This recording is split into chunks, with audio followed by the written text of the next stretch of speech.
malumai iai olo mana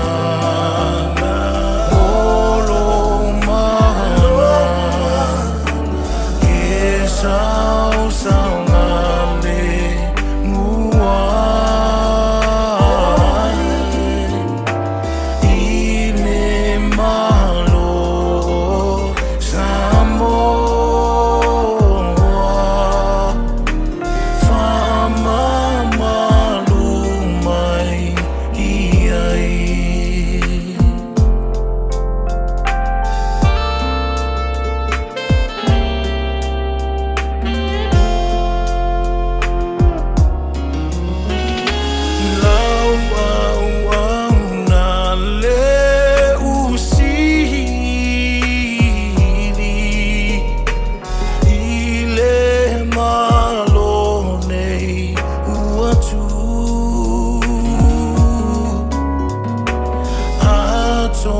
for ima lona sui lea ua mato feangai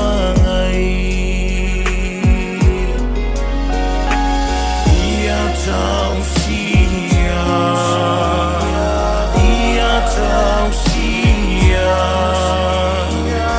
ia faatonu mea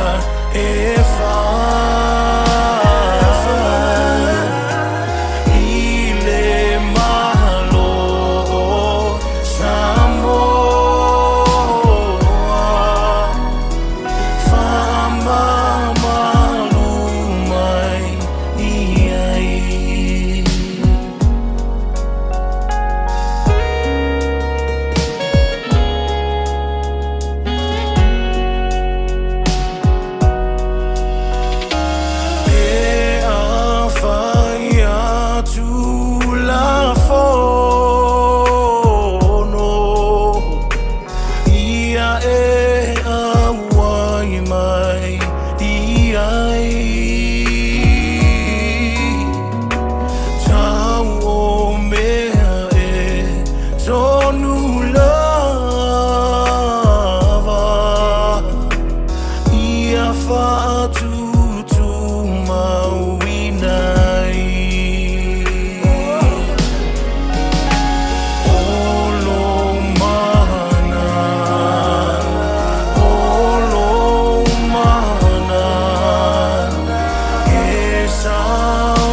Whaatalo whaatu Samoa, malo le soifua, malo fo i le fōlau ia te outou, le langi mama, i lau fōlau ma le te inga, alo tātou wali i mo le tātou whaola, le pui puinga malu, alo tātou atua i le langi, i ovo au o le atua e to atasi, e le eise tasi e tusa maia, le eise se ilunga atu pe la lo ifo, e ifo fo i tupu uma ia te hia, o le atua e le lei, e le lei lava lo tātou atua, o loo soifua lava o ia o mai le aso, e le suia foi, o ana nafi o le aso o atae au, e tu mau lava le atua.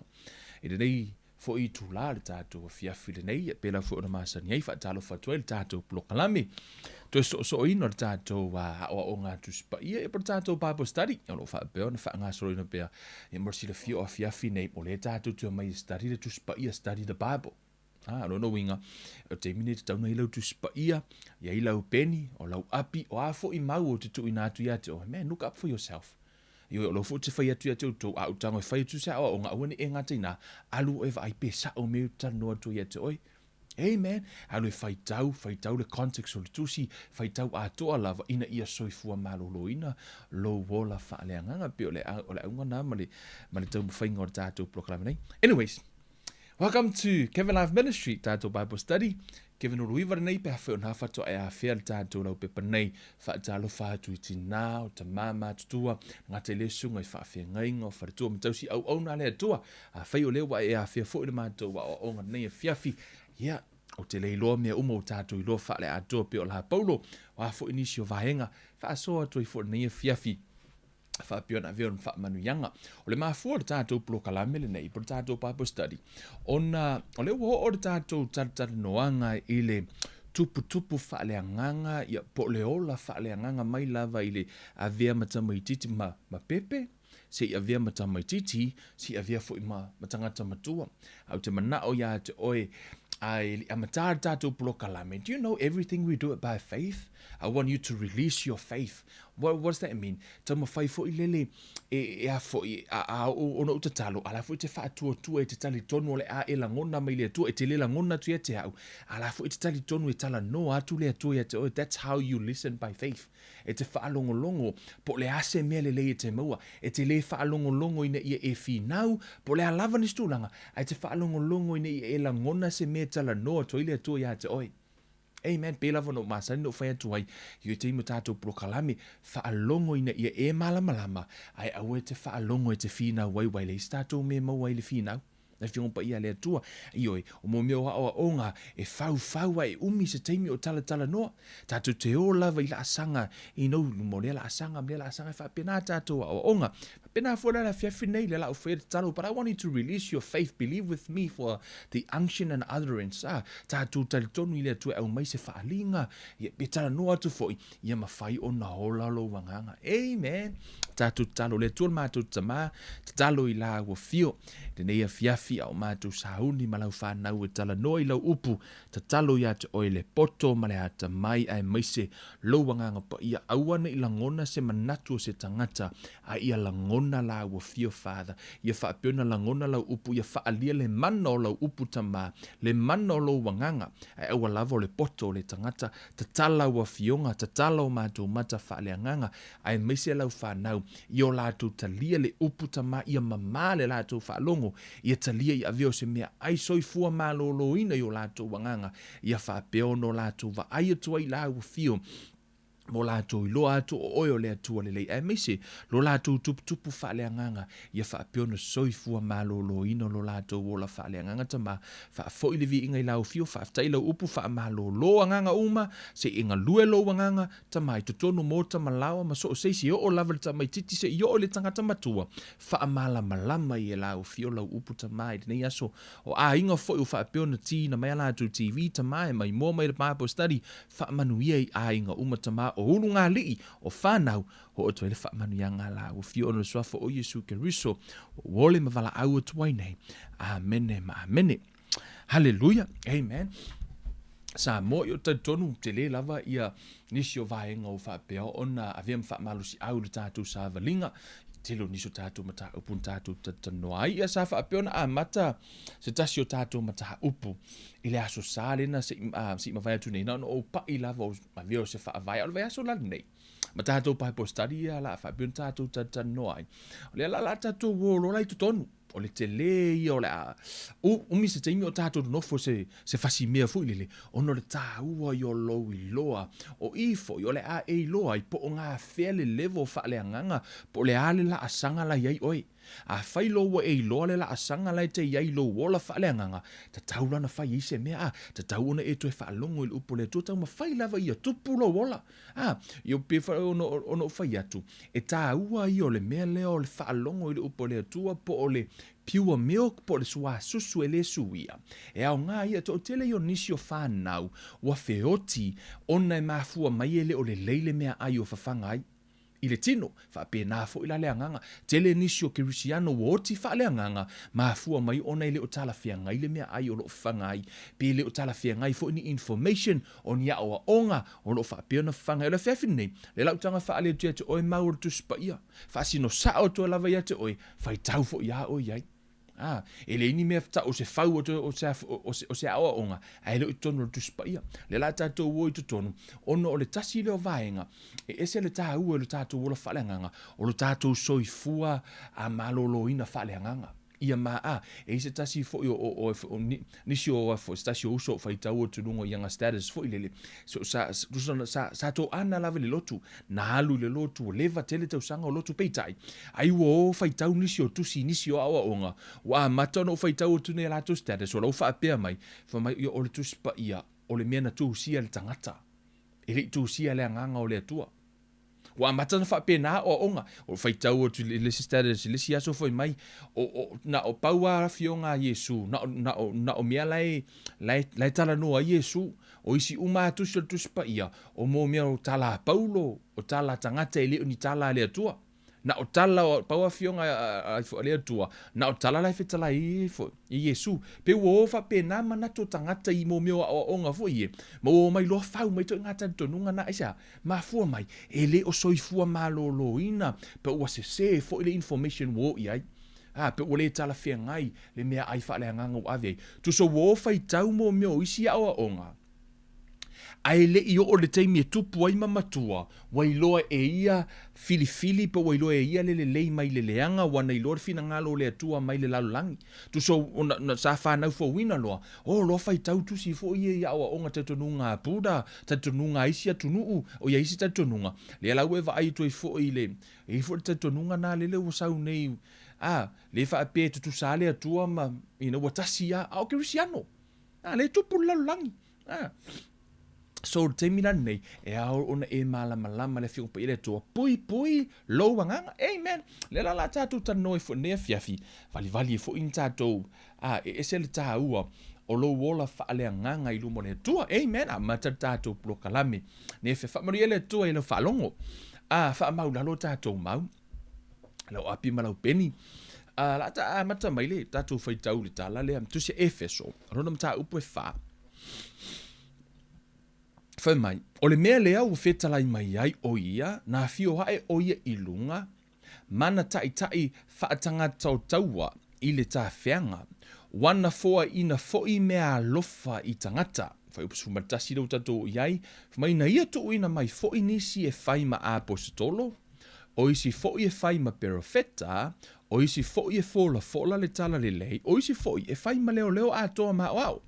Ina ia wha ato ina haile au pa ia lātou te whai aile ngā luenga a au auna ia tina e aile tino keriso. Se ia tātou o atu o i tātou umalava ma le lotonga tasi i le wha atua ma le iloa le lei o le alo le atua ina ia whai matangata matua ia o i le fua o le ua matua e tatau ma le tumu o keriso. Ina ia le toe tama ni i tātou o loo la whelafua ina e peio peau. Ma whiawea ina e matangi umalava o mata upu i le pepelo tangata i le tonga fiti leanga o saunia e whaase se ai. A ia mio wha maoni le alofa ia tutupu I tātou ia te ia I mea uma o le ulu lava ia o ia foi o ke riso. Mai a, ia tutupu I tātou ia te ia I mea uma. Ia tutupu I tātou ia te ia I mea uma. Tupu le alofa, tupu le ono sai, tupu le wha pale pale, e tupu. O le ali mea tupu, o le pepe. E tupu le pepe a via matangata matua. Amen. So se la au toto e tau na tupu. Mai lava lai titi se yo ina te le fa pe na fu ila la fu lo wola fa le anga e au ona e tupu. Amen. Mai la ia. E mai a te ia ona tupu o le tino uma lava o lo o fa atata wina ma fa so oina I ua uma lava e fe so ani I ai.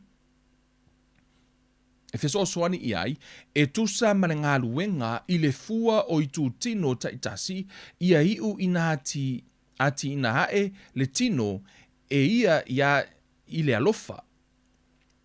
Amen. Fo mai ia fo, I tū tino umalava e au ona tupu.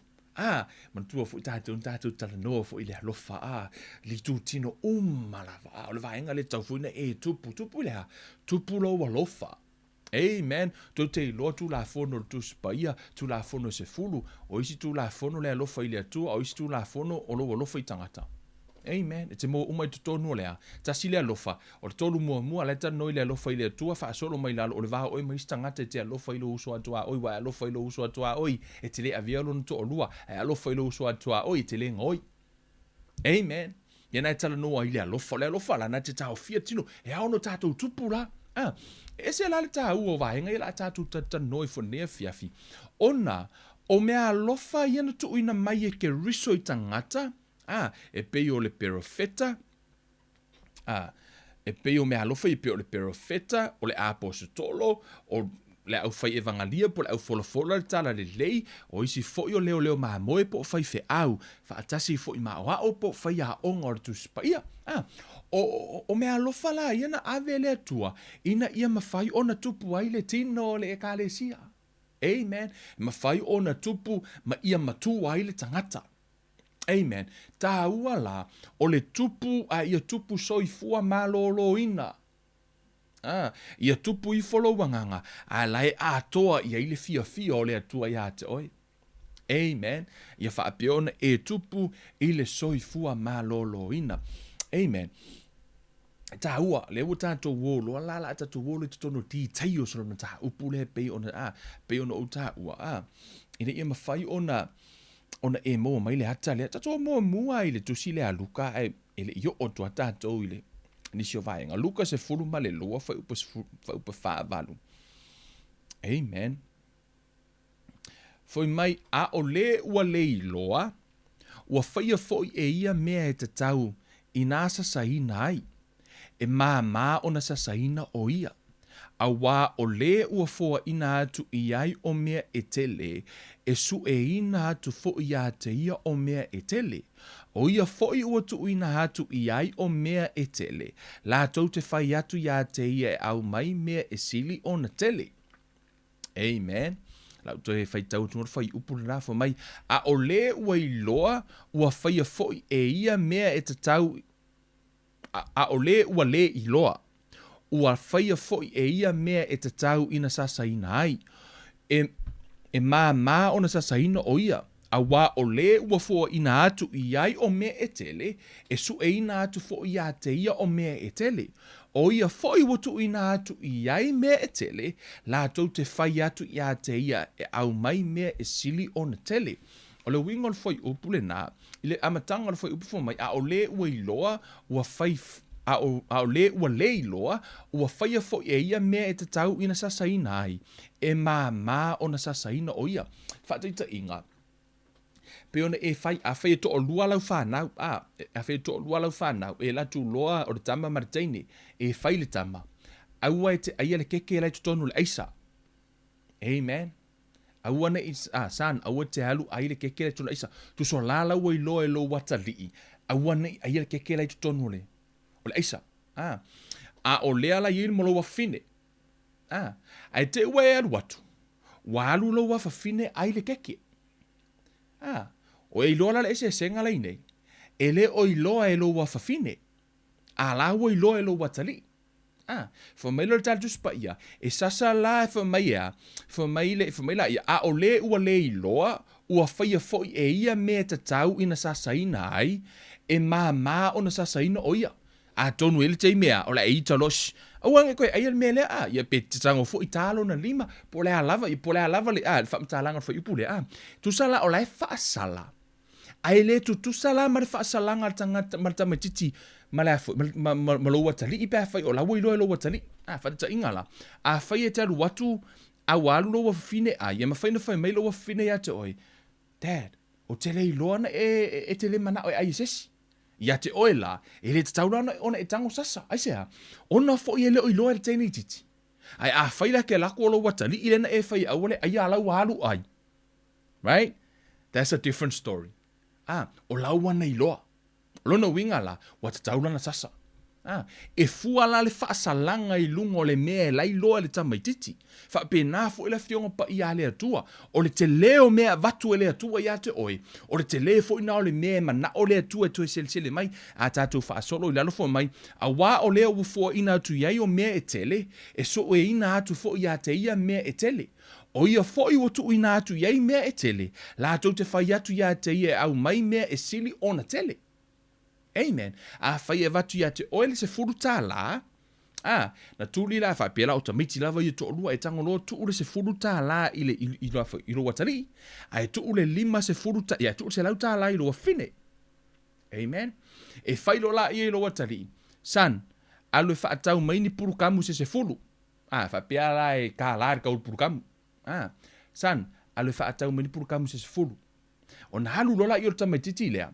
A leo fo ua e fai ai fo i loa fine. Alu e whaatau ma maini puru kamu le tupena e te oi. Tu sa lai se furu tā la le tupele lo watali.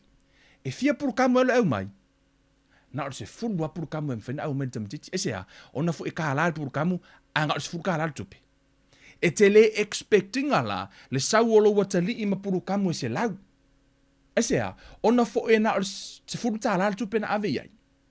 Fa pena fo ila lo wa fine na e ave lo wa fine le se lauta la o la fo ila et expectina puru kamu e fia se lau ta taula na au mai puru kamu e se lau tu so le te le tupena ave le tamatiti o le te le lava le tupena ave ai o le te le fo ina o le me te mana o e mo mai fa pena fo ila le fion pa ia le atua o le tele o me na vatu e le atua ia te oe ma le tele o se iloa na fa iloa e le atua e te oe o le tele fo ina o le me na o le atua e sele atu ma ia te oe e le tutusa me na fa matala tu pa ia auto te fa ia onga ai se a ona fo e le tutusa le fa masinonga le atua i le fa ia onga ma le fa masinonga le atua tangata fatu a fa na wana nafi ese la tanu tu pa ia le ese o le judgment na le atua i fai fe au o le aso le whamasinonga e le ula i eises le ta alo ai le taimire nei o le aso lea o le tele o mea na vatu e le atua e te oi o le tele na o mea na o le atua e sele mai a te oi a fai wo te le se poto ma se iloa na vatu e le atua e te oi te le fo ila le mea la expect me le atua e te oi fa pena fo ila le whanau e le mawhaina tutusa lau expectation i le pepe na whanau anafi, ma le tangata was furu walu tau sanga. E te le manao i le pepe alua, e alu e whaisa ngā luenga, ia pe tuuna o le pepe i le fale. Amen. Pe te tango foi, a turi le pepe alu e whaatau mese mea, pe alu e kungu le ki, e te le whai esa, e le o yeisou wha moe moenga po sau expectation te le tamaititi, aisea, po le pepe esa, ono foi la whatu a whanau. Fa pena fo le tangata matua. E te expecting a ola e pen, e lava fo ilo ono sa i le pepe. Right? A o ni na la tu le pepe o la ua, te ua mesi le pepe fo ilele se tu lo. Pe la ua mesi le pempa. E a fo ino le me, e o la te expecting a sia, it's all right ya te o sia, ono fo o tamatiti. O le o tu so le pepe. O lai whaalango le pepe ia te oe. Lai whaalango fo i le mea ai, tangi le fia ai, o le ngaruenga na, o le whawhanga o le pepe. Asea, ona fo i le o mawhai le pepe, o lai te malama i le tino, e le o mawhai le pepe o na whai ngaruenga ia. E le o te le fo i la sau expectation iai. Right? Whaapena fo i la, ai a whai nei la, i te iwa mesi se tu lou le tangata matua. I to tonu o le whali. Wa tala whea ngai lola i lea, le sasa. Aisea, ono fo i o laisa expecting o te tauna wha o nale ma fau, wa te tauna matua. Wa te tauna I loa le mea tauna fai. E tutusa la lua ia fo, iau expectation mai tu ia lua. Much giveth, much require. O le mea fo inana mafua hai, ona le eise wha manga longa o le ti Apollo. Right? Te lor ti Apollo ina wopa ure ti Apollo, fumaritala tu spa ia na whelo lua i le mamalu o le atua, na vaai I le atua, ma vaai le mamalu o le atua. Aia na pa u nanga sala I luma o le atua.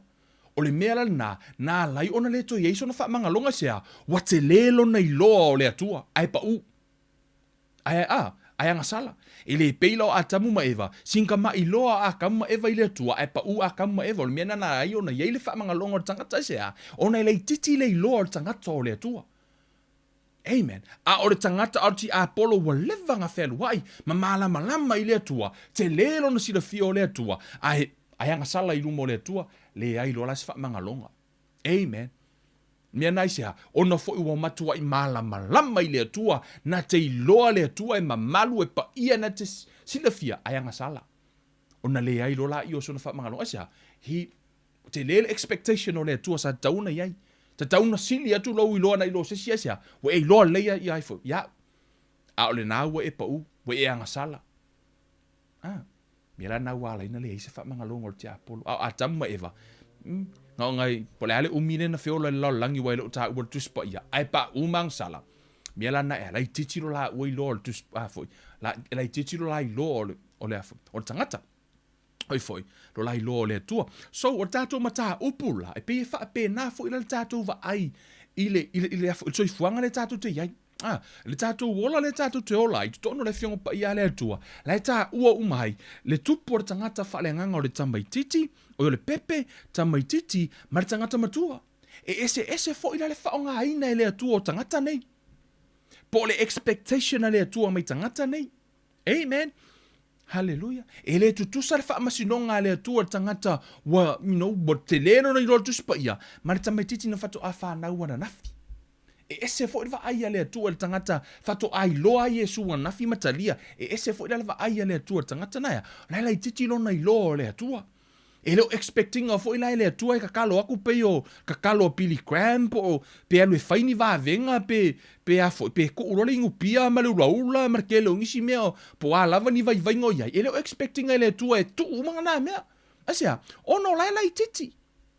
La fato ai loa le atua. E leo expecting a me le atua se metele. Ai le wha pea lao le a pepe ia. O tato I loa leo langa e le natural se pepe ia se tangata. E ao ona tupu. O le expectation fo na o le atua, o tato vai fo tono le tuspa ia. E tele na tango le atua, tele na tango Yesu wha o ngā mo meo, o fo whataita inga. E tango Yesu wha o ngā leo langa I le tino, e wha amatala ai mea whaaleagaga. Amen. Po o mea le tutupu le tino, e wha amatala ai mea whaaleagaga. So, na o sina ta mai vahenga o te fia pa ia ina ia eiloa, ma te le sau vai, ono o le tasi leo vahenga ia ono taua, ia eiloa po o fele la sanga la iai oi, po le afo ile expectation a le tua mai ate oi, a whaiwa eiloa le ke ngese mai le whaalinga, let me tell you something, te le fo ile mea na expect mai le tua iate oi. Amen. A whaiwa eiloa te lelo uloa le afoi, mo matua I eiloa a matua I ele whaia, Lona winga, whamatala tu spai whai upule whamai, much giveth, much require. O le tele o mea na vatu e le atua I ate oi, o le tele fo ina o le mea laima na o le atua sele mai ate oi. Amen.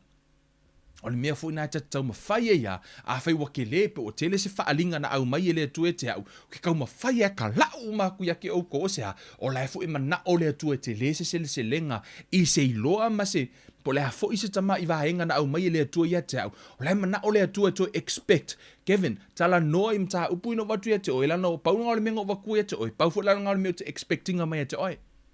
Asea, pau wale o le iloanga mai e Kevin, e le atua ia Kevin, ia pau fo ngā le mea ngakai, whamera le tala paulo, awange e alu inunga ko le mea. Don't go beyond the meshalinga watu e le atua ia te oi, amen. Tato o lo tato mata, upu, tato tu se yoni, amen. You guys all right? So, much giveth, much require. La tato wo, po le hase te leo se mea na watu e le atua ia te oi, la tato wo, la tato tala noa loa. E au ona tatou Vavai mua lavai nisi o tonu la fiong pa ia le atua i le tupu faaleagaga le la tatou o tatou tanu ai. O le tasi tangata o le au Farisai o whai mua o Nikodemo lona ingoa o le tasi leo whai pule o Iutaia waluane o ia ia Yesu i le pō o whai mai a te ia rapie. O mātou i loa o oe o le ao ua maliu mai le atua au wā ele mawhai e se tasi o na whai o ia whailonga e te whaia ana le ia te ia le atua. Amen. Wa tali atu Yesu wa whaape atu ia te ia e moni o te whai atu ia te oi a le to e whanau le tangata e le mawhai o nei loa e ia o le mālo o le atua. Ese ale mea lai kalango koe Nikodemo ai aso Yesu kalisa o e iloa le leia Yesu le mea lai tutonu le loto le mea lai misi. E iloa le lei fo ia Yesu le mea lai misi talisa o a Yesu i le mana ongo le loto tangata leo Nikodemo. E laku le fesili fo maritala ai fo Nikodemo e le sisi mawhainga whaia me e te whaia. Mea lava ia le sisi se ilonga lava tangata mai le tu ai oso Yesu fo mai tala Yesu whape atu ia te ia e moni o te whai atu ia te oi a le to e whanau le tangata e le mawhai o nei loa e ia o le malo o le atua. Tala noa sa o ea Yesu iai, e tatauna e to e whanau. E ao ona e to e whanau, ona e malama lo la ia i meo le fiong pa ia le atua. Amen. E po le alo walu e whaitau le tusipa ia. Leo whaitu e te oi, e te le malama ona le tusipa ia e whaaleagaga, e malama i le anganga e le malama i le tino. Amen. O le anganga lai malama ai. O lo mafau lai so o tai mo lo wanganga. O le mea na ono lo wanganga lai so o ta ia mai le a. Lai tala no mai le atua. O lo wanganga lai wha malama ino lo mafau. E mafai foi ona e loa vai le fiong pa ia le atua. O le mea le alai ona ta uolo tupu faaleagaga. Ina ia e loa vai tonu le fiong pa ia le atua. Te iloa vai ngā le fionga pa ia le tua. Aua na i efesi i ta ia foi uportus pa ia e e te tango au mai out of their setting, out of context, ona whaongala ia e te a. E te si ia mai le mau ortus pa ia mai lona whauinga, ina lai whauinga. Amen. Mea nai tā ua ilo tupu faaleagaga. Ina ia matalau mata faaleagaga. Ia e malama i vaenga nei. So, o le avea la o oe matangata o le malo o le atua. E le whaapea avea oe matangata lotu o tou e kalesia. Ona avea ile oe matangata o le malo o le atua. No. Amen. E le whaapea te alu i le lotu. Ona tā ua ile oe le tali o le atua. No. Amen. Le whaapea e alu le whalta avale, ona avea i leo oe mata avale. E le whaapea ke moru loi kongo whalka avale, e liu ka avale loi na. No. Amen. Whaapea nā fo ila le ola whaaleagaga. E le whaapea te tō anga i te alu lotu, po le a lava le umina e alu le lotu. E le ta uai oe o se atali o le atua.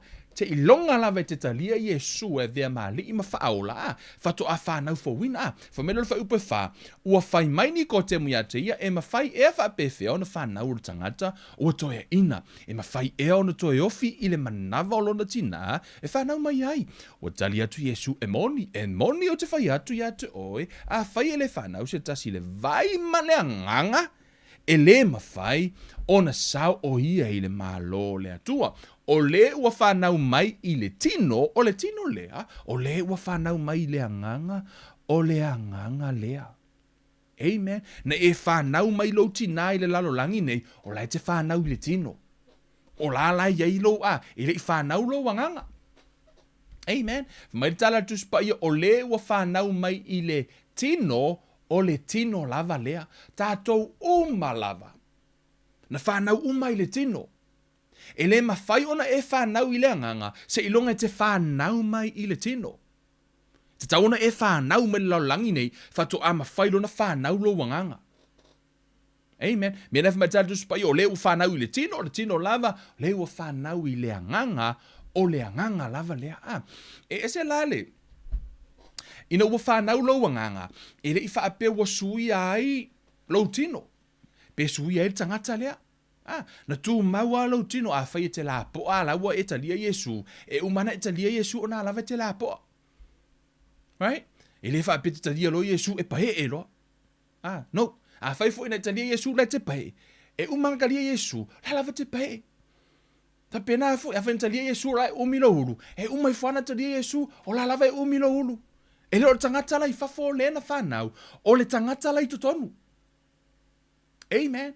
O le whaataunu uina o le folanga le atua fu mai lilingi I folo na nganga na te whaia le nganga fau tutonu ya te oe, fu mai na te tu uina le nganga I tutonu ya te oe, se kielu e lua, tonu sufu maleono fai upe lusu malvadu malusu malfitu. Na tara noa I le folanga le na le atua, le na whaataunu o le lingi foilo na nganga I lunga le te tau, fu mai le tu uina I le nganga o le atua tutonu ya tatou, wa whanau e la le nganga, o lou tino, e tu uiai lo wanganga, o na olala I o lo wanganga. O lo wanganga la, tu uiai le nganga o le atua I tutonu, o na ola le o lo wanganga. Amen. O la laua tu e le atua lo na nganga I tutonu o lo wanganga, fo mai la I o le tangata fo o le nganga la le na, le whanau. Amen. A whanau la le nganga, pe whanau le tangata, I le o langa le nei tātou te iai, e le eise tangata e whanau mai losi nalo na uru a vea matoe ina. Amen. Whether I se pepe na whanau mai ua manu minumi fo linga ua a vea malo matua. E le eise tangata e whanau mai loa matua. I le tino la ia, e whanau uma mea tangata o pepe. Amen. E whanau uma mea o pepe. E whaape nā fo ila lea nganga leta no tu spa ia. E le whaapea ole a foi. Ua whasu lima o tausanga. Whato e talia ne Yesu. Ona ave leo o e mawhai au. Pe o ke mekianga ave o e mati a kono. Pe o ke mekianga whai o e masesi. Ma o e mana o e whaonga haina o e lea tua. No. Amen. E le whaaliti no al whaingo ngā ruenga. Po lea fo ile mawalungo ngā ruenga I ke ngā ruenga. I po o CEO se mata ngā ruenga. E le whape o el CEO na ave ile o e mawhai la haunga tutono se e kalesia. Ona o e malamalama ile a. Ala ile I ola lo wanganga. Whai maa ka mai. Whai maa kako katka. Yeah, amen. Amen. This is so important. E te tau ona e tupu faaleagaga. E te tau ona whawhanga o I le upu a le atua. Amen. O le tangata le na tangata fau le na. Tangata le talia Yesu e ve mali mfaola. La tau ia le tano tu spaia. Fo mai tau tino tatonu lo loto, tau tino lo mutu o mai le ola. Papatiso foi oi le vai ma le anganga. Amen. Wa faola ina la ola le anganga.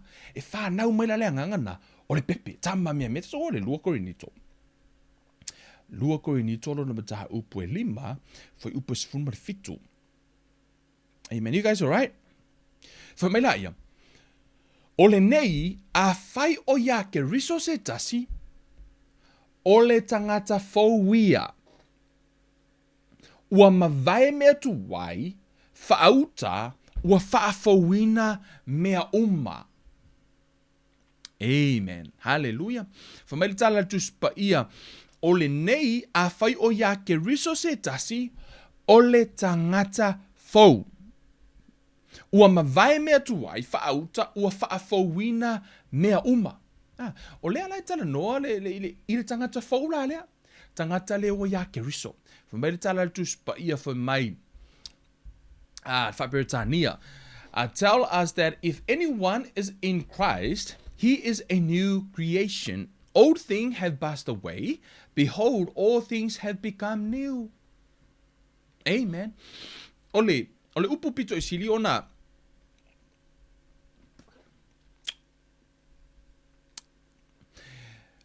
This means that anyone who belongs to Christ has become a new person. The old life is gone, a new life has begun. E ese le tahu o le vangale lalo le the King James Version, New King James Version say, therefore, if anyone is in Christ, he is a new creation. Old things have passed away. Behold, all things have become new. O lea la, e sa opian o whaia, tu e whan, ina ua e whanau e tu mau ar tangata le I fafo. La lava e tu mau. Amen. A whaina e sa e whao, I le teimi na e talia Yesu o oio le tama. E umo e whao oio le tama. A whaifo ina e whanau o oio le teini. E umo e whao oio le teini. E tu mau a oe. Le tangata le I fafo. A o le tangata fau le totonu, ta ua tu spa ia, o le tangata waia ke riso, the inner man. Amen. O le tangata la le na e wha malusia le tātou a onga. So the word new le tano tu spa i a. Ile winga o le upu new le wha liu mai tutono le upu creek le tano mai ai. O le wha winga ina a new kind, fresh, never been used. Tu sort tangata le o se tu a inga fou e le I wha o ngā ina mua mua. Le tangata lea. Tu so tangata ele ia, o tangata fou tangata le, o le winga na o le upu niu na tano mai na, it's tonu foi upu lea. For my therefore, if anyone is in Christ, he is a new creation. Old things have passed away. Behold, all things have become new. Te lo le fo le upu become le tano become new. O le upu lava le tasi le wha winga, le wha liu mai le upu fo I le ino ufa mai. Jesus made the water into wine. Le upu made nai tona, miracle nai wha o ngai le, for mai o tango Yesu, li ua le vai vea ma. Ma waina, o le upu lava nai tasi le wha liu, ma le upu le pikam. Lona winga, o le va venga le mele na tupu tonu I. Amen. Ina ua li ua e le atua, lo tangata tuwai, wa whai ma tangata fau. Amen. Go look up for yourself. Peno whai atu. Aua tal tonu o whai atu ai. You can go search up for yourself. Look up the scripture. Amen. Te tango o I e whai tau. Ini e mawhai ona e malama. I really like the New Living Translation. Nei lunga for mai. This means that anyone who belongs to Christ has become a new person.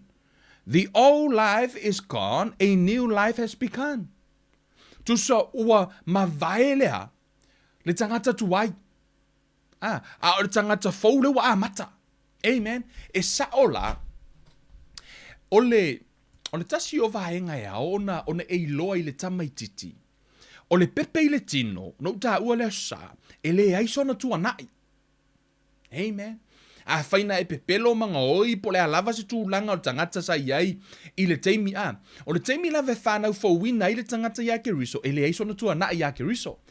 O le, I lau langi le nei, e le se pepe whanau mai, wo aisona tua nai. O le pepe a ia, e le aisona tua nai. So tangata lava e whanau mai, e le aisona tua nai. O lai o le tamatiti fau lava. Fato a whanau ana le la po ana nafi. E le aila sona tala anga pe there's no history. Fa pe na fu le tangata e whanau ya ke riso. Ina ua whanau mai, ia le tangata le ya ke riso. E whanau mai e le aisona tua nai, e whanau le tangata fau lea. It's a brand new person. Le tanu a tuspa I fo mai o se o ya ke riso.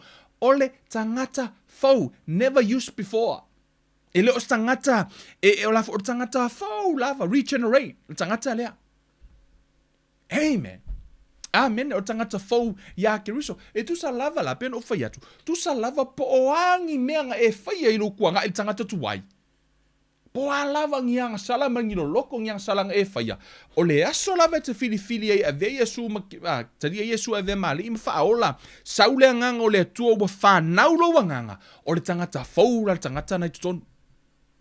Amen. Wai tala nora, wai whai tau tustu singa tustu pa ia nai whai mai ai a watou te a. A watou te ola ili tangata tuwai.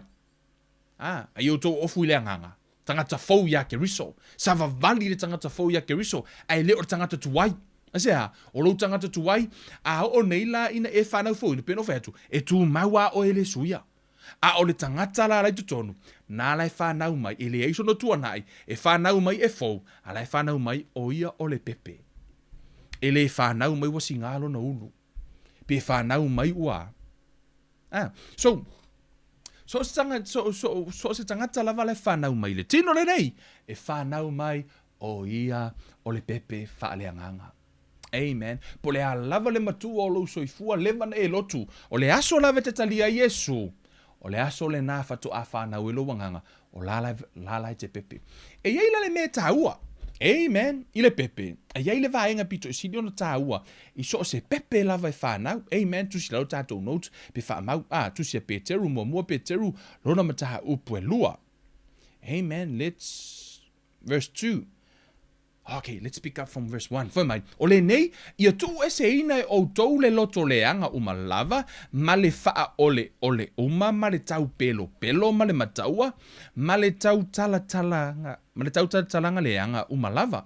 E le mawhaina whai atu le atu e atu oe, whaise me te le mawhaia.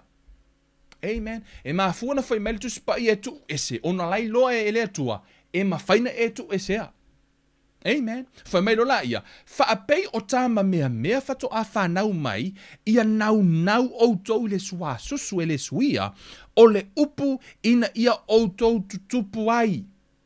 Amen. Whaapei tānia for mai, like newborn babies, you must crave pure spiritual milk so that you will grow into a full experience of salvation. Cry out for this nourishment. Amen. For mai ia e nau. Ia e nau e pei o le pepe nau le sua susu. Amen. So o se pepe lava e whanau mai e fia susu. O le nāturu o le pepe, lona nau e fia susu. Ilea, sua susu o lona tina, whaape nā fo ila le tuspa ia. Fo mai ina ua e whanau mai le ua e whanau ia ke riso. E tatau ona e nau e te susu le sua susu le suia o le upu a le atua. Amen. O le upu la le atua, o le upu le tupu ai oi, po le upu le whawhanga ai oi, the pure milk, the word of God. Whamea, e te nau la iai. Amen. O to o tele nisi, o le mafua anga walai, ona ngalue fo ile nganga o le atua matu uina fo ilo uloto le tātou Bible study. Tele nisi na whanau fo wina I lunga o prokalami o lotu inatu. Wa whana nau o lātou tangata. Ai le eise pepe whanau mai nei, na ela ia kia I lunga le awala. Right? Ele ma whaina whanau se tamaititi, na alura ia tia I lunga le awala. Pe te alu, kōrga mai kiki ele whangaina.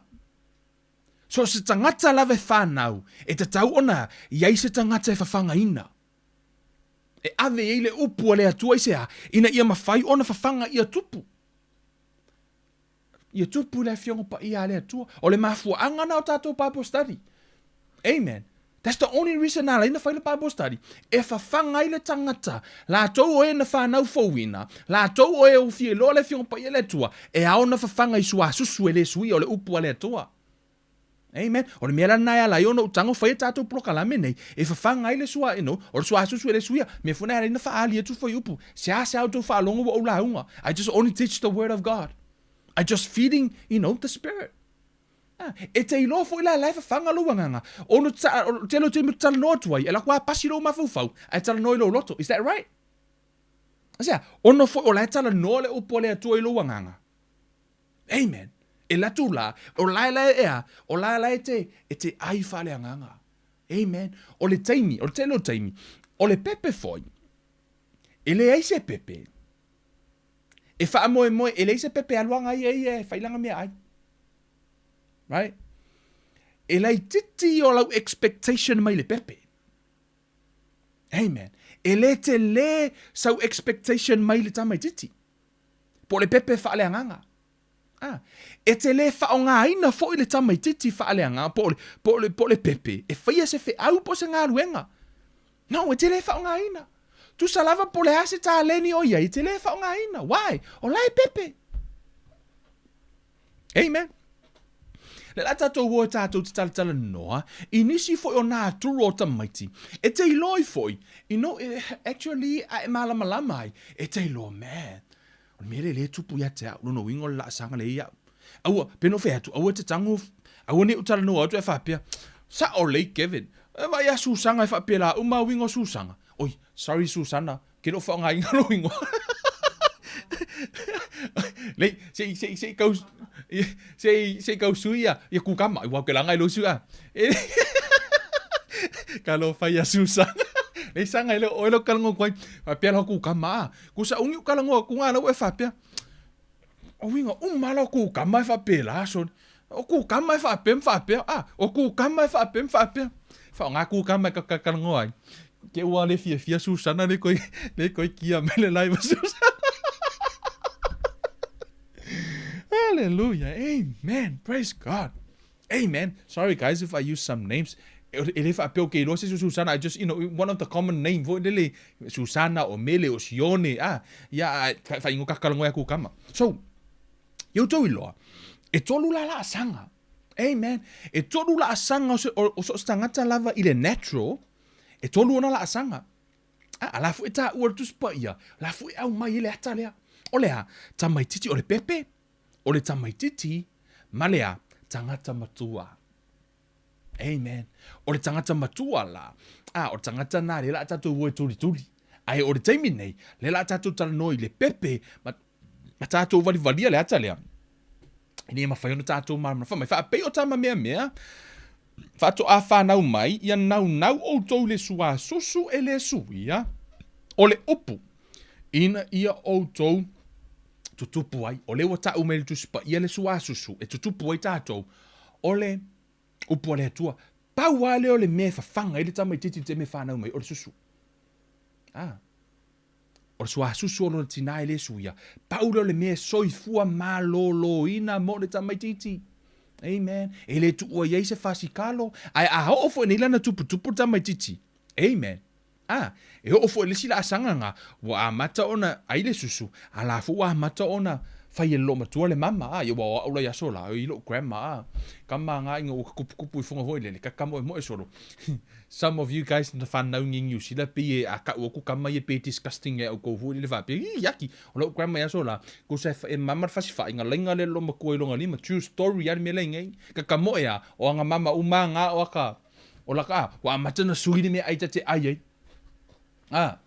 You know, a tono lai fai lava fo inisio matua te mine fanga ela to fanau langa ele I fanga inga ka ikai kama vu inga I apa mea ai vo ie mo ngi usila le o mako e manual le life ele automatic. Amen. So le tu langa lana o so sta mai titi lava la e tau ona fanau mai o io le pepe e se fo ile tahua o le tatou malama la I mo meoa le na turo tamai titi ile tele o le taimi e whaongaina Iesu pero whatua e whaongaina Iesu whata oto I le tino e wali mai yata I le anganga ma whaiona malama I oe malama ia o le pepe tamaititi ma tangata matua o vaenga langa le la fa solo tato prokalame talo sia po le alava le umi o le tato tatanoi vaenga ia out fatu e te oe umarina tato tatanoi ma eva ai le ata atoa te whaalongo tunga e ese le malama e ese le a fo ilo iloa wa e ilo fo wa ese fo ilo wola fa masino asia wa va ai tunga le tangata mona winga fa pe le winga ta mai titi le winga le no winga e mana o mia le mele lava le ono sai amen man tu to le pepe e fa moe le pepe e fa moe le pepe I lona tina po lona matua fa le anganga amen o le pepe la aua tatu te fa moe le pepe malama ini fa alinga. Amen.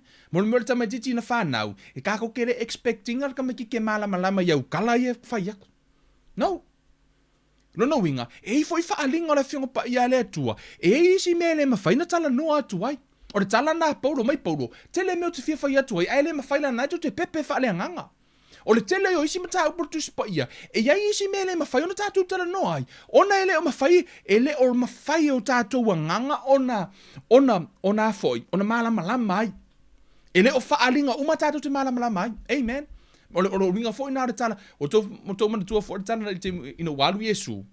Walu Iesu fo mai saule anganga to ya o tu ya te o tau fa manatu ma o te to ele I fa pena tango Iesu ave umale o onga yana au so e yai mele I mafai Iesu na ave yana au so o sea ona fo ele o lava le malama na au so o lava e tupu fo mai e saula le anganga so soani ya te o tau to ya o ya te o tau fa manatu e sea ona fo ele umale so sia ma fa alinga le atua e yai la awala ele o te le expecting of ele tua poi ia ni a foi ia ista mai titi whanau fo wina e malama ni meo ta o whaalinga revelation o le mea fo ile na e ala ina tau mawhaile tātou polokalame e whaamatala laina o vai laina o mea umalava sea walu sita mai teimi lava o te alu I tua I whaavae o foi upu ai mafua fo ina on kaulelo kea ngā mea ona fo e kupu e fo ili fi ngau o kako hipu ma Greek o tele o expecting o te malamalama I mela nei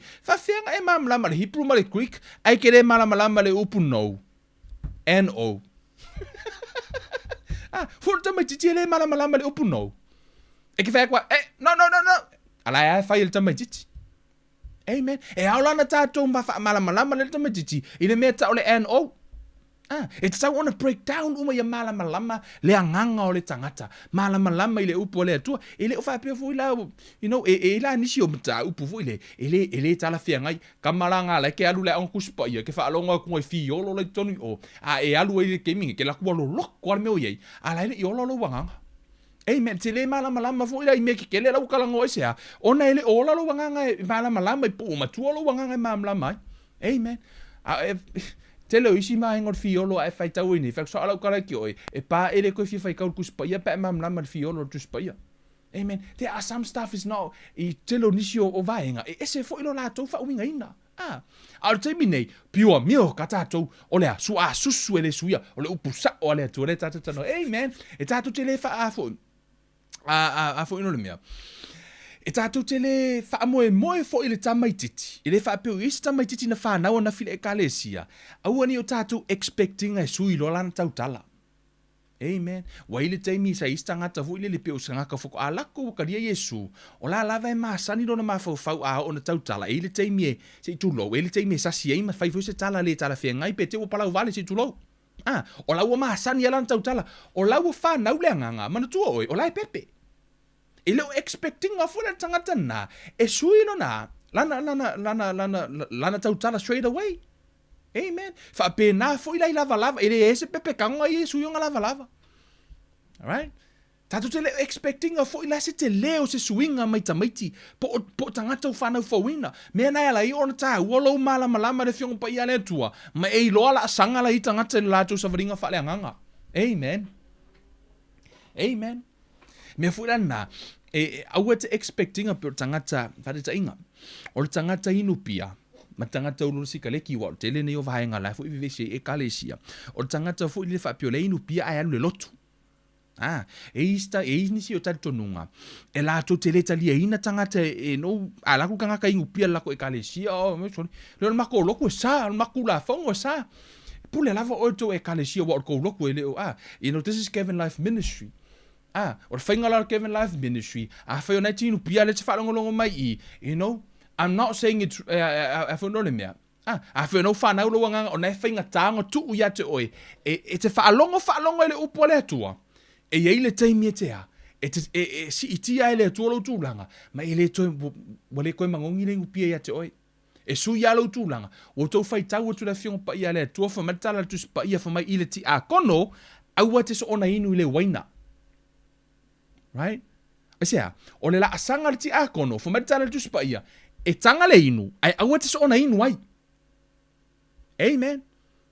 Ai whamatala tu pa ia, I le overseer, le stangata le ilunga, tu mai, aua e te inu le waina asea, laua ese le si matua whale anganga laua iai. E le tutusa la asanga ia. Amen. Whapena, fo ila. O le teimina ni, o te reo whai atu la whapeo ka kau whaakanga ringu pia ma mere ni o te le wha malusia. A le wingo lau tala, I o tātou malama I la asanga le tangata, e sa o lau whanau whauina, o la lava inu pia, I le vaaya Yesu, o lae o le tangata whaufato a whanau, o le ale ngaluenga le kale sia whai, whawhanga le tangata le nā. Au ar whaamasi no o le pepe fato a whanau. Au ar tusia I le lima, ia aki ai le nunga le awala, ai me le whangai. Whangai lea, upua le atua. Amen. E whawhanga lai le sua susu. Amen. Amen. Whai masi, se whai lima kako kari ko aka mai. Amen. So, e tā uala le whawhanga o tātou tangata. E lai titi ala expectation peno amata, e le tutusa le afo le expectation le tamai titi na whanau anafi, ma le tamai titi usfuru waru tau sanga. Much giveth, much require. Amen. O le taimina nei, le tātou te tatana noa I le tamaititi whaale afo, le tamaititi o I le pepe whaale anganga. Amen. O winga wa aia, po o characteristics o le afo, o le of a baby Christian, po o fallinga wa aia o pepe whaale anganga po I la tau ia. O le tasi nā turu o tamaititi lo ta ora sante nei, o le innocent, po o le winga mama. So se tamai titi lava e whanau mai, o ne whanau me o tangata fau, e whanau me ma malo na winga. Te ilo e whanau me le pepe, e le eise pepe na whanau mai lalangi nei, e le whape whanau me le pepe langu, le pepe ururi ma le pepe pae pae. E le I whanau mai ua ika le pepe pae pae, le pepe ururi pe ika le pepe po ise racist. E le wha pe whangau mere ka miki ki ruli o lau waika ka miki pai. No, e whanau mai, e mamā umata miti ia. A ta oto wha atasi ia, e le kai ika lesi ka miki, lesi ka makiki. Pepe ka ok whakasi, e whiola whakasi e mamā e innocent. Ai ino ua tupu I wholoa. Wa whawhanga tangata I mea leanga. Wa whawhanga tangata I lo lato filosofia. Mata I lona. Ona iai loa lale nā, turua le nā ua. Pe u whailonga lanu. Ai na whanau mea tamiti, e innocent hala ua. Le pepe pae ma le pepe ururi, e whanau mai ia, e innocent. Awa ai lesi, e innocent. E le ita lesi. Ai ona ina ua tupu le se seo le mea na whawhanga ai, ma fua I lona, na tupu I wholo I lunga ua I eil feita ngai, ma le whailonga lanu. Amen. O le nā turua la leo le tamaititi, o le nā turua mamā leo o le pepe, I teimi na whanau mai ai, e paulo le nā turua e le mawhai ona ave e sea ma le tangata o le atua, e ho oa ina wo I tai ma avea ma tangata ua whaonga ina le atua, aua ni ave e sea le nā turua lea, ona e tato ua na tu se mua Timoteo. Mua Timoteo no fai upo tolu. Ta upo tolu fai upo valu fai mai. Mariva fai mai. O ti a kono foi le tano te kalesia. O ti a kono foi ia fa apea ona fa atoia ina I latou e le fa ngutu lua. E le fia inu waina e tele. E le manu I oloa. Olo o latou taofi I le upu o le fa atua sa lilo. I le loto fuatia ifo ua mamā. I le loto fuatia ifo ua mamā. They must be committed to the mystery of the faith now revealed and must live with a clear conscience. New King James Version. Lalo piko lalo. For my holding the mystery of the faith with a pure conscience. I le mamā o tangata. O le nā tura la leo tamaititi, awana e aru ese mai ai. Amen. O le nā tura mamā o le tamaititi. O le upu lea mamā po le upu piua. Le whali liu mai le upu I totonu, le upu Greekcliff, le whanau mai le whenga inga fau. O le whauinga mai le Gatharos. O le upu nā, o le upu Greek Gatharos. Awana I whaingo ina ilo wa fine le ilafo I le ingoa. Wai ke umai funga ele loa ka ure ngolo wa fing Gatharos. So tu sala o le wingo le upu le, o le wingo le upu na o le pure, clean and clear. Le fa liu me le upu pure. Gatharos. Ya o pero fata o ke fa ingo nga lo wa fing e wa. Yeah. O lona winga la, o lona winga ele po na I lona whaonga ina, o le upu piwa, o le upu ele po na, e mamā, sa o loto mai le angasala, free from sin, sa o loto mai I le mea ele moni. Amen. E sa o loto mai le mea ele moni, toi sa o loto ma o ie maua I le mea moni. Tamai titi. Le pepe. Amen. Te iloa a whai atu le tangata matua ia te oi, whate te inga, a whai atu le tangata, se tangata matua lau whai a kukama, whaanga kukama au leanga. E ma whai ona e le tali tonu ai, a tonu e le tali tonu I kukama, a tonu lai se mea I te tangata na ia kukama pe a whai au leanga. A whai atu tamatiti tonu tau sanga ia kukama, e kukama au leanga. Waka kaulanga alu ia kukama e vai whaaka. Asea, wai mo ki ngoa, o tamaititi e ma malo na manatu. Mamā e mā kōrka makiki. Whea kura ka makiki. Ke uwha mera ka makiki. Kevin au leanga. Kaunga vai Kevin whaaka porel mea lai sea. Wā ka makiki kau kala sao. Amen. Amen. Hallelujah. Ole tasi wing ole tamaititi. Ole ignorance. O le tasi leo nā turu o le tamaititi po o lono winga le, o le ignorance po o le pongisa, na te lei loa po le le ese ngo le lei ma le leanga. Amen. O le tamaititi, na te lei loa le ese ngo o le lei ma le leanga.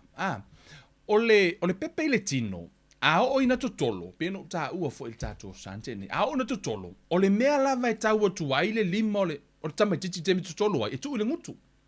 Amen. Kama ngai pe o le vacuum. O le mea kau koe ko le nguku. A kau aku kamikiki i le sku kalaiva, kango e ku nguku. Man tu for tama titi temi fana me e ku wa ngali me lona ngutu. O na tu rai tama titi fa pena. Ele o ilo tama titi e senga o me tu lona ngutu. Fa peanga yo o me uma e kau ai e alu uma ngutu. A kau fo ila kama spider. Por kama ilango lage, e la for kamikiki ku nguku. Ese e o fa skuri ngamu me mele ngai. Ono na tu ro tama titi. So la to te le ilo e senga. O mea na. Amen. O tamai titi la ia. E se le taua. O le supervisor pe te tau ona va ai. So se pepe. Amen. E te tau ona va ai. I le tūlai le anganga. Te au mai le tātou anganga. O le tamai titi. E tele lava na ia tango ave so o se awa onga. Amen. O so o se awa onga o tu inhatu. O tango le tamai titi, talia. I think or ta upo fa. So se o onga lava tu watu.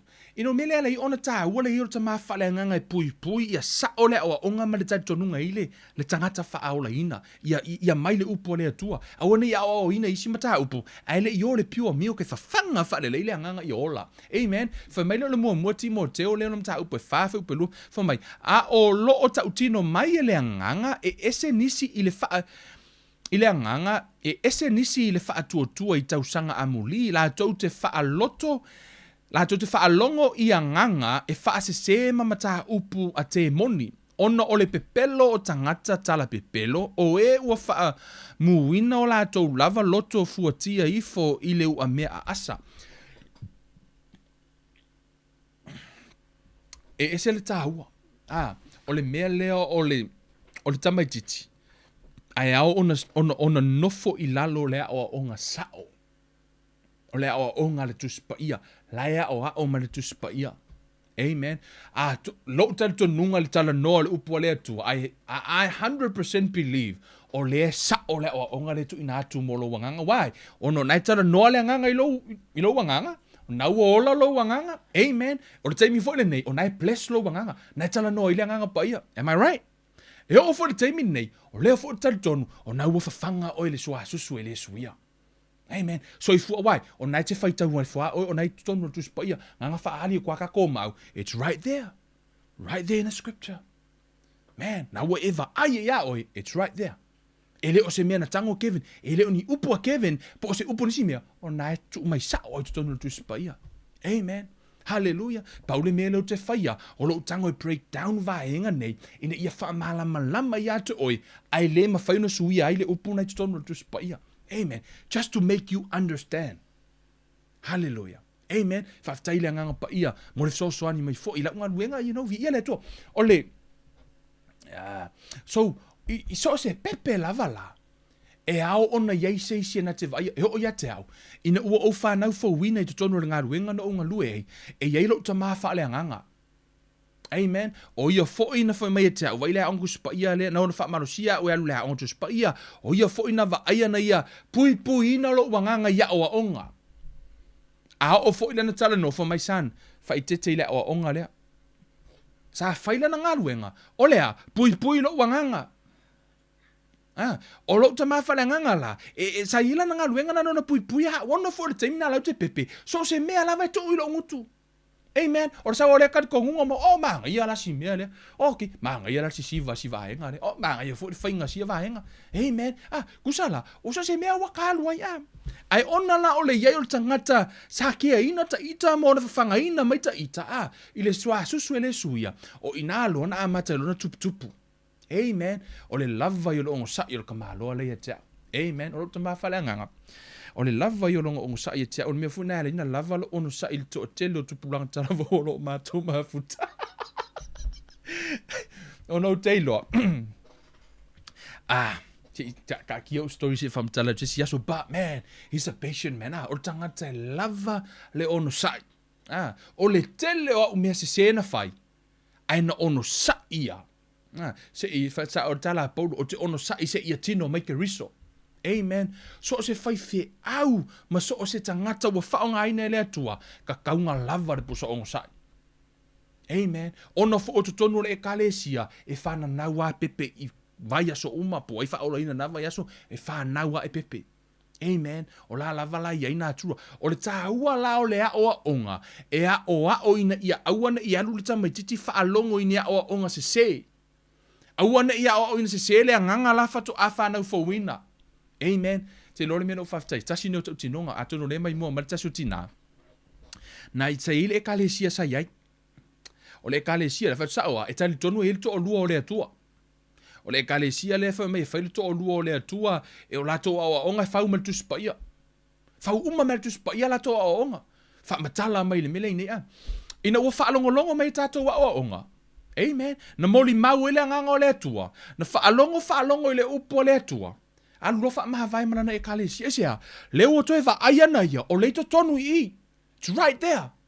Ina ua tātou tana no ile upo le atua, o whai atu lola i el te mina, o whai atu na le tasia le ala i le langi na o Yesu, te alu le tama, o Yesu le ala o mea uma. Whaalonga whona le lafo, i le tina lea. I to tono le tatonunga lea, le whamei whai to o le atua, e o sung hai, ele ingor ka maluanga, le ingoa na e ui ala tau tatalo. I think 3 years ago, was that 3 years ago? In the debates at the thing? Yeah, so tonto Santa Roy, just ask my wife. Na savala aulia ia o e kalesia lea, e tatonunga lea. Na mana o te latu e whaile mātou tanoanga, ila mata upu lea. Sa wan loa, o fi ngau loa, o ngālanga o fi ngau e lo meka o kuspa ia.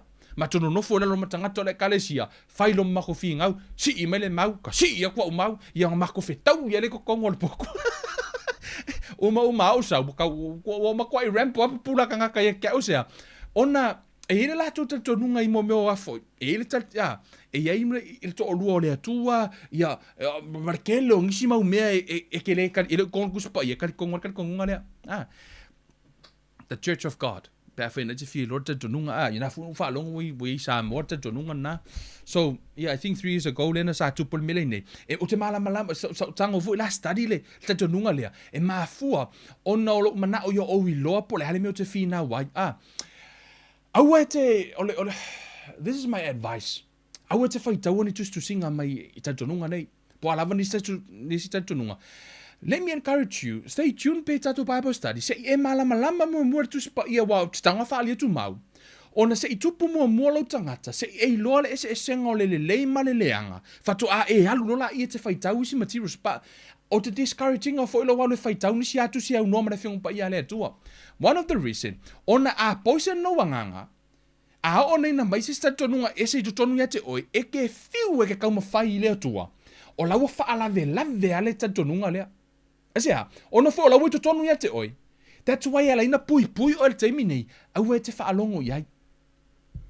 And I'm really bold to say that. O te whai atu saoa, au ato te whaalongo ai, because I love you guys. O te mana o awana i ese, a whai fo e te whai tau ia o onga te whai atunga, it's not in the Bible. Hey, just let me know. And I will show you more. Amen. Because this is from the Spirit of God, and I'm 100% sure. Amen. O le mele a otunga, na e lawe tonu tu spaia, na whai tete fo i, o le popol, le se polengo Yesu, ai na tango Yesu, a ave ai le lapata inga ilana au so, tonu le mātai e fitu whai upas fuma le lima. Mātai e fitu whai upas fuma lima fo mai i o tau ma perfeta pe pelo, o e mo mai i a te o tau i ofu ma wha ma moe, a o to tonu o luko fe ai lava i la tau. Amen. O tau wa ai tangata e o mai au mai Yesu. E o mai ole makua o upu, o kala, o ka pengi maa moe o kokongu. Pauan mele manga o ese e alua kwa si o mai au kupe. O luko a mea. It's all about money. All about business. Amen. Amen. Fai tete. Fai mai o mai perfecta pe pelo. O mai o e o mai a te o tau i ofu wha maa moe. A o to tonu o luko fe ai lava i la tau. Amen. Amen. Always want something from you. Amen. I o tau whae tete la o le mea na won me Yesu. Hey, read your Bible. Amen. Hallelujah. Lai tako kai mi. Amen. Ke aku la le si kako. Are you guys all right? Te koe la kasia le si kako mele ai le ia. Ai le i fa uma tato plokala me fu tato taimi. You know. O le si o le isi vahenga ya o ona e loa i tonu la fiong pa ia le atua. O le wingo le tamaitichi. O le mele le mai ta itongo fie. Amen. Te rora ka mai ki kia mai kai ka ngō fie. Amen. Irritability. Kama fu i lele, o lele ua i fua whaali, o mai teita ngō fie. I'm telling you, o le tasi leo o vaenga leo ta ua tunga, e te maua i to tonu o e kālesia umma. Amen. Amen. O le mai teita ngō fie, le lau kala ngō le piko lea. Mai lau kala ngō i a whai o ingai ke la vien mai kei ka ngō fie, ngai ke pepe whaaleagaga. Amen. O le nā turana, o le nā turana o tamai titi o le pepe. Mai teita ngō fie, mo ilo kukama. Kukama, o le mai teita ngō fie, o le pepe. Amen. O pepe, e whai ngō fie ia ona, e mea fon, mo meo pepe whaaleagaga, e mā ale ngō fie, mā tangi, mā teita ngō fie. E te loa le pepe e tango loa eva ese le toi. Tangi loa. Amen. E ke kango loa eva ese mai le toi le pepe. Kangi loa le pepe. Right? E te loa le leia le pepe tono le kalesia. E sui loa to finga nga wako le whaife au. Eva aira le mui ngol whaife au. Nga o nga leko e whailau kusia. Eva aira le leko e waku le loko.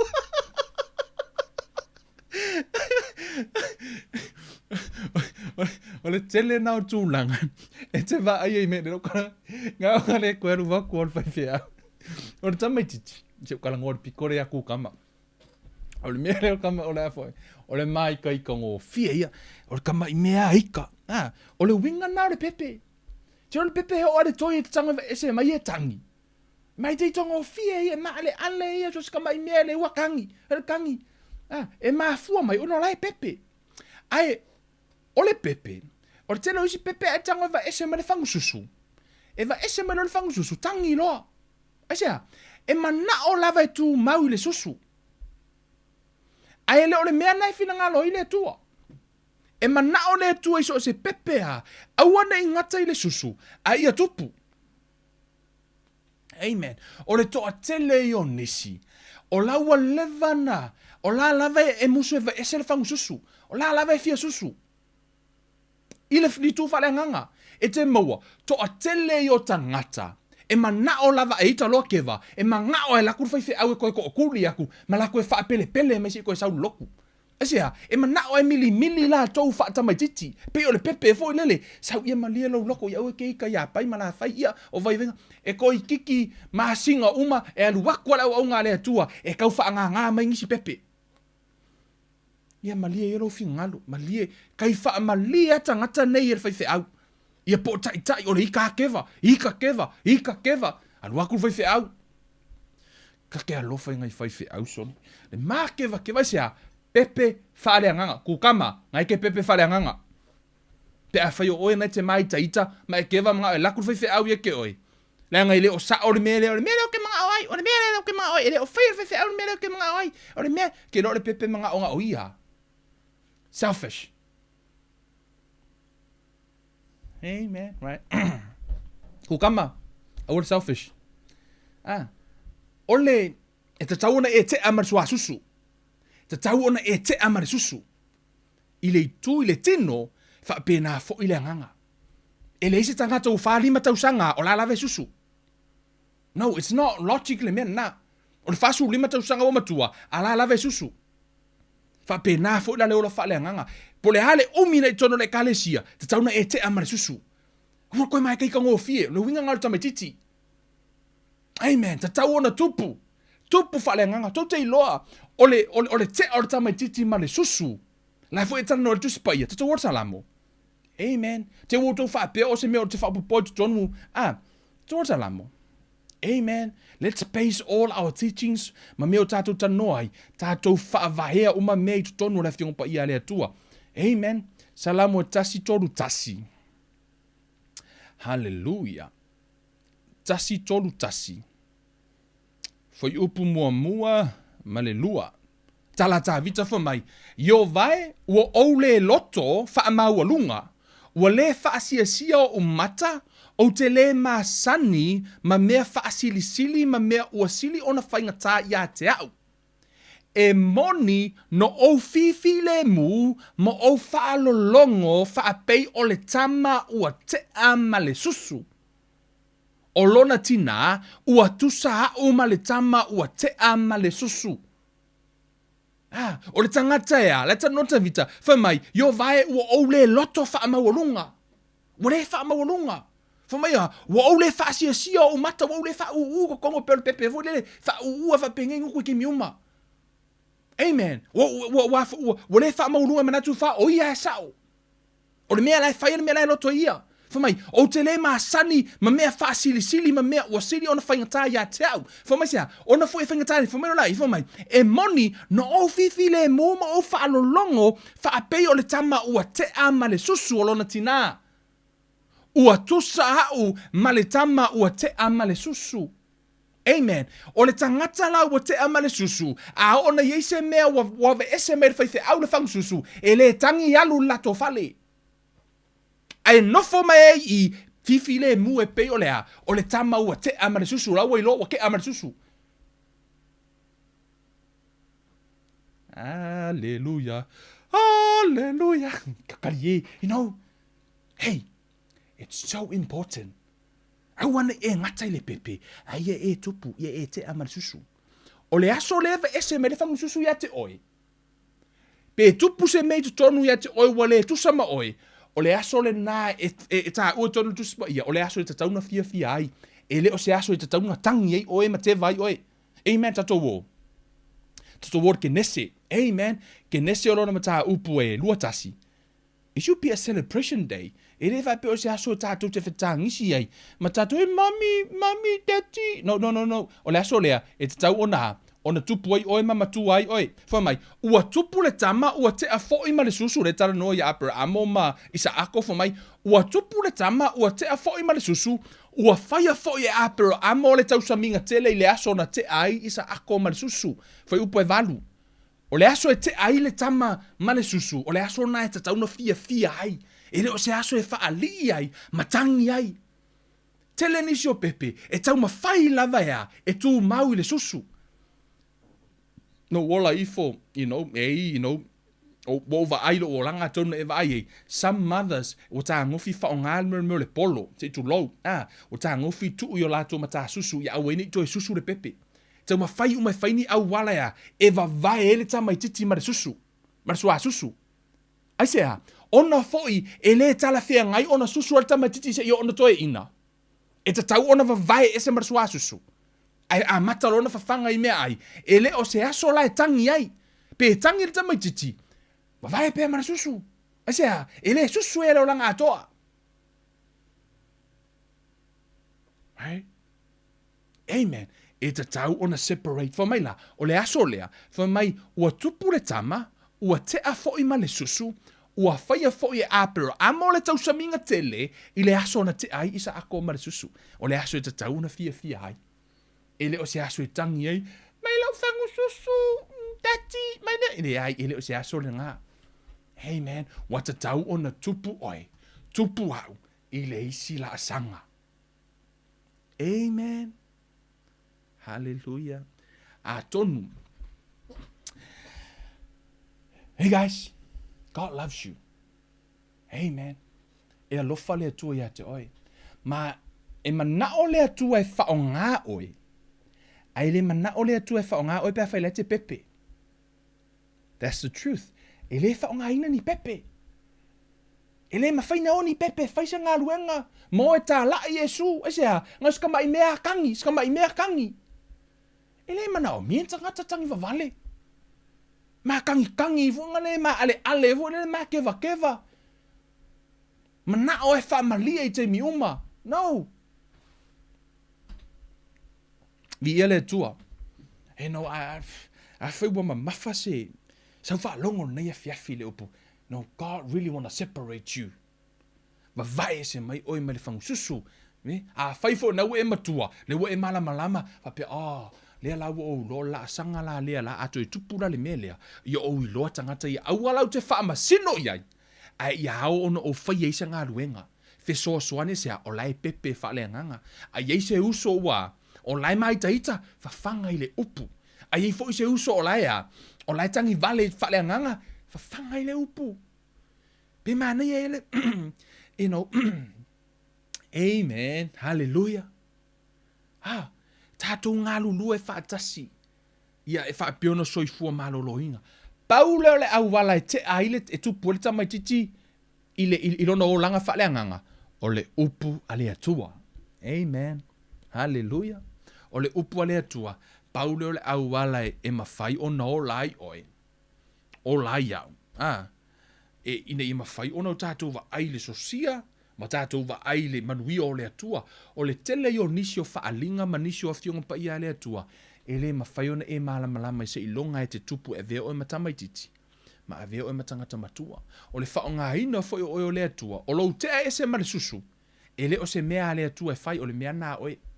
Te lor tangata e whaamau lunga ma mana o e tu mau e vea ma matamaititi, e ho o le atua o le langi, e le mawhainga whai e se mea. A e mangao ai ke ku mau e pen menga ingei. Even God himself. E le mawhaina o na whaia. Mea fwoi ngai o inu whaorakanga. E o ai le atua. E le masi mea le atua e whaia. O le mea ngā o e whai kalia o Yesu. Amen. Same thing with the word of God. O lo waru ese mai le tamaititi po le pepe e vea ma tamaititi. E le o se whirwhiringa Kevin. Po le whirwhiringa le atua. O le mea ngā o e whai. Fo mai la ia. So o se pepe lava. E ngā wai le sua susu e le suia. Ngā wai, a whairo le pai postari, e fia whaalongo longo ia esea, mana o e whawhanga, e whaalongo i malama, a ele whaalongo, a ho o fo i lana, na o a oina, wa a matona malama. Amen. Whamaria le tua ia te oe sa moa nea fiafi. Tātou pai postari le nā. O le vahenga mua le nā, o le tātou pro kalame, i le neia fiafi, whaapeono uso so atu ai o tō taftafa, ia matoi whai atu, leo tātou iai i le growing up spiritually, po le tuputupu faaleagaga, e tāua lou tupu. E tāua lou tupu ma e matua avea o os tangata matua faaleagaga, e whaapeona whaongaina o le atua. Amen. O lou malamalama lai nā tura ia, o e loi fo i ese mai fo i tātou maile. O la whaamasino nisi o tātou sua tangata, a ia whaapeona tātou ilo. Amen. Tātou talo. Le tua le mātou tamā, whaaftai lau upu, whaaftai o wafionga, peo na o tawina ai i mātou, o ai poto ai i mātou, i mea uma, ma i la o fio, wha foi le vi inga ia te oilo mātou atua, ia wha manuina lo suafa e wha avavau, wha tailo upu nei a fiafi, ia, te talo i la o fio, i loto i la to o e na wha longo, ma fau ma i la to umalava, ngā lua i ailo wanganga, ha i ma wha atonu i la to, tala no i ailo upu, ma whaiona maua i la to lo fina ngalo, wha foi pere vi inga ia te oe, nei, ma se ia o i le whaavavau lava. Amene. Ia sa moa, o le tātou vaenga mua na, tātou whaavaile na whaile sa, ia o le tātou vaenga mua na, whanau, ia tātou umalavo le whanau ki riso, ia whaapeona tātou tupu, ia tātou vaenga mua na, o le vaso le kakarangoa, fo i la le aso tofi, le si fo i vaenga, o tu fo i o i se vaenga o tu e au mei le anganga tu e tara noa i le aso tofi, i le mata upu lava lea, kako kalangoa, kako kele i mei e kufo i le sila asanga i lunga atu, ono le tele i o le sosia, o le atua o lo fia, wha i loa mea ti tātou, lea, i e tu mau le upua le atua o le suha susu, e le suia. Amen. O tātou plokalamere na, tātou to e feilo ai, i le mai aso, o i le aso tofi, i le sifu e tātou plokalamere i tū lai valu, whaftai fo i le mafuta mai, whaftai fo i mara sia ina o le tātou live i lungo o lau timeline, whaftai fo i le lango mai mare nofta talo mai fo i lau pito la au, la ngona lava le mawhana i autou talo. Sanga wha fo i le vi inga i le tua soifua, o ia na au mai le poto le ata mai maava noa tu ina mai te tātou te awa o ina ai lo na fina ngalo. Ia o le tātou pulo kalame le nama le tātou onga nea fiafi, wha manuia le atua ia te o tau sa mo, tina, ta mao, au na le atua, ma so sesi lavo i la tau, o po le lava le vaenga nei te iai. Amen. Whaftai fo i ako kama mo whaonga ino o lona suafa pa ia le nei. Le suafa o kumalo ko kama nei fefi fai matato whaatita inga. I'm sorry Susana. Ia ai whaamanuia le tua ia te o tō umalava. E le suafa o Yesu Kevin uruiva le nei. Alofa te le mo oe. Tātou tu e whailo hai. Soifua.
e